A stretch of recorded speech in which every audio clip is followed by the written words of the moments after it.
네 번째로 교회 조직과 봉사에 대해서 말씀을 나누고자 합니다.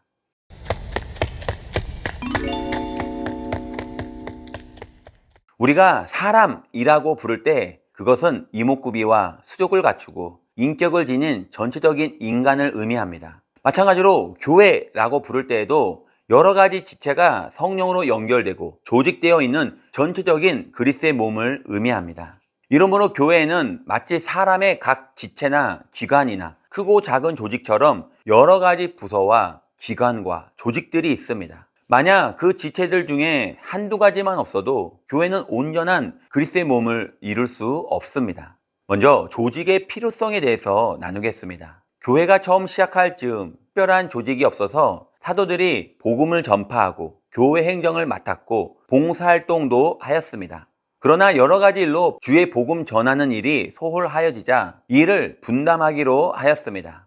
그리하여 성령과 지혜가 충만한 7 집사를 택하여 교회의 지체로 삼았습니다. 사도행전 6장 7절에 하나님의 말씀이 점점 왕성하여 예루살렘에 있는 제자의 수가 더 심히 많아지고 허다한 제사장의 무리도 이 도에 복종하니라고 했습니다. 이렇게 하여 목자장이 되시는 예수님으로부터 양떼를 먹이는 권리를 부여받은 목사와 교회를 치리하는 장로들이 생겨났는데 디도서 1장과 디모데전서 3장에 장로의 자격을 기록해 놓고 베드로전서 5장에 장로에게 주는 권면이 기록되어 있습니다. 디모데전서 3장에는 집사의 자격과 권면이 자세하게 기록되어 있습니다. 그러면 누가 이와 같은 사람들을 택하였을까요? 성경은 몸된 교회를 위하여 예수님이 택하여 세웠다고 말합니다. 그러므로 교회의 직분을 받은 사람들은 세상적인 권위가 없고 또 있을 필요도 없지만 그 반면에 주님이 부여하신 하나님 나라의 권위가 있는 것입니다. 사도 바울은 이렇게 권면하였습니다. 베드로전서 5장 1절 5절에 너희 중 장로들에게 권하노니 나는 함께 장로된 자요 그리스도의 고난의 증인이요 나타날 영광에 참여할 자니라. 너희 중에 있는 하나님의 양 무리를 치되 억지로 하지 말고 하나님의 뜻을 따라 자원함으로 하며 더러운 이득을 위하여 하지 말고 기꺼이 하며 맡은 자에게 주장하는 자세를 하지 말고 양 무리의 본이 되라. 그리하면 목제장이 나타나실 때에 시들지 아니하는 영광의 관을 얻으리라. 젊은 자들아 이와 같이 장로에게 순종하고 다 서로 겸손으로 허리를 동이라. 하나님은 교만한 자를 대적하시되 겸손한 자들에게는 은혜를 주시느니라. 이와 같은 자세로 택함을 받고 직분을 받은 교회의 재직들이 중심이 되어 교회 각 부서를 이루고 그 부서들은 전체적인 그리스도의 몸의 지체가 됩니다. 어떤 이는 교사로, 어떤 이는 구역장으로, 어떤 이는 헌금위원으로, 어떤 이는 찬양대원으로 수고하는 것입니다. 두 번째, 조직의 목적입니다. 이처럼 각각 직분을 맡고 지체를 이루는 목적은 무엇일까요? 성경은 3가지의 목적을 제시하고 있습니다. 에베소서 4장 11절 12절에 보면 그가 혹은 사도로 혹은 선지자로 혹은 복음 전하는 자로 혹은 목사와 교사로 주셨으니 이는 성도를 온전케 하며 봉사일을 하게 하며 그리스도의 몸을 세우려 하심이라. 첫째로 성도를 온전케 하는 일입니다. 조직의 중요한 의의는 성도들로 하여금 그리스도 안에서 서로 교통하고 친교하도록 하는 데 있습니다. 이 조직을 통하여 우리는 서로를 권면하고 위로하고 연약함을 도우며 함께 기뻐할 수 있는 것입니다. 성도를 온전케 하는 것은 성령의 9가지 열매입니다. 성령으로 하나 된 유기체적 교회 조직에는 반드시 이 열매가 맺기 마련입니다. 둘째 목적은 봉사하게 함입니다.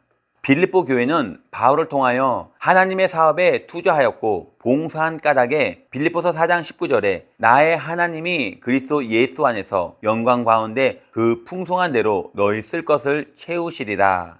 우리 주변에는 우리의 도움이 필요한 사람이 많이 있습니다. 예수 그리스도의 이름으로 오른손이 하는 것을 왼손이 모르게 하고 사랑으로 구제하고 봉사하는 일은 교회와 성도의 사명입니다. 이와 같은 구제와 봉사 외에도 교회에서는 성도의 서로 교통함을 위해 해야 할 일이 많이 있습니다. 교회 조직의 3번째 목적은 그리스도의 몸을 세우는 일입니다. 그리스도의 몸은 곧 교회입니다. 그러므로 이 목적은 새로운 교회를 개척하여 세우고 선교사를 보내며 끊임없이 구령사업을 전개하여 끊임없이 주의 자녀들을 불러 모으는 일입니다. 사람이 2명 이상만 되면 조직이 필요합니다. 예수님은 제자들을 보낼 때 70인을 둘씩 짝을 지어 보내셨습니다. 이러므로 오늘 그리스도의 몸 가운데 이루어진 각 지체들도 온 유대와 사마리아와 땅끝까지 나아가 복음을 전파할 목적으로 세워진 것입니다. 교회의 각 지체가 궁극적으로 맡아야 할 일은 누가복음 4장에 기록된 천국의 선포입니다. 교회는 천국의 현재적 모습이기 때문에 사람들이 교회에 나와 천국 장치에 동참하도록 전도하고 또 인도해야 합니다. 원죄와 자범죄로 저주받아 영혼육이 가난한 사람에게 용서와 부요의 하나님을 전하고 죄와 마귀에 포르는 자들에게 그리스도의 십자가를 통한 무죄 석방을 알리며 하나님을 알지 못하고 자신의 과거와 미래를 알지 못하는 눈먼 사람들에게 영적인 눈을 띄게 하며 환경의 염려와 근심과 불안으로 영육이 병든 사람에게 복음의 진리로 자유케 하고 축복의 옛 기업을 되찾게 해 주어야 합니다. 이것이 바로 주의 몸된 교회의 지체들이 성취해야 할 가장 궁극적인 목적인 것입니다.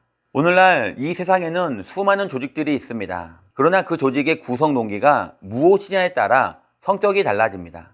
우리 그리스도의 몸된 교회가 이룬 조직은 그리스도의 사랑에 동기를 두어야 합니다. 그리하여 다른 보혜사 성령께서 그리스도의 사랑을 가지고 와서 지체된 우리 사이에 넘치도록 부으심으로 우리의 모임이 유기체가 되도록 해야 합니다.